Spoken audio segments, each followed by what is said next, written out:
Your brand new iPhone deserves the best protection, and the iLune 3-pack screen protector plus 3-pack camera lens protector has you covered. Don't take risks with your iPhone. Click the link in the video description to shop now on Amazon. So you've heard that Apple's new iPhone 16e is set to take on the likes of Android flagships with its cutting-edge modem technology. But what does it really mean for consumers? Well, a recent study commissioned by Qualcomm Pulse has shed some light on this very topic. According to the report, when comparing the iPhone 16e's Apple C1 modem against two unnamed Android smartphones, one featuring Qualcomm's Snapdragon X80 modem and another with the X75 model, interesting results emerged. The test took place in New York City using T-Mobile's sub-6 GHz standalone 5G network. In near-cell conditions, all three devices delivered somewhat comparable 5G performance. But here's the thing. When signal conditions started to deteriorate, Qualcomm's modem began to outperform its competitors. This might not be a huge surprise, considering Apple is now using its in-house technology instead of relying on third-party providers like Qualcomm. But what does this mean for users? Well, it turns out that most of the time, the differences between these modems are negligible, but in those edge cases where signal strength is low, Qualcomm's tech can give you a slight advantage.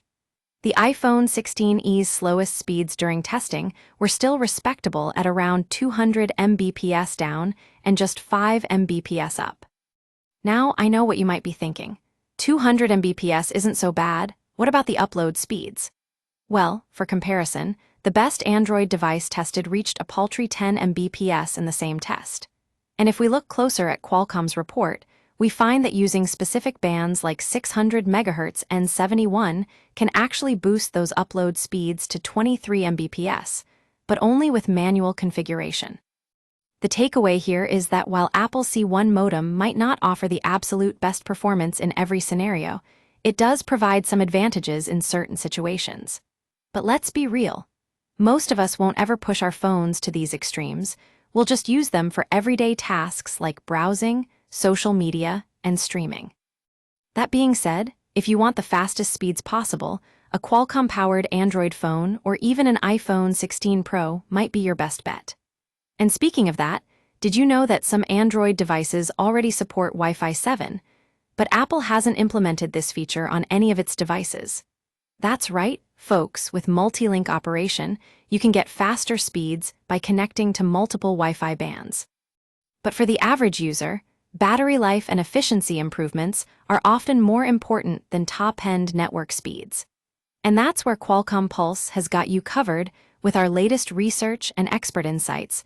We're here to keep you informed about the latest advancements in mobile technology. That's all for today's episode of Qualcomm Pulse. Thanks for watching.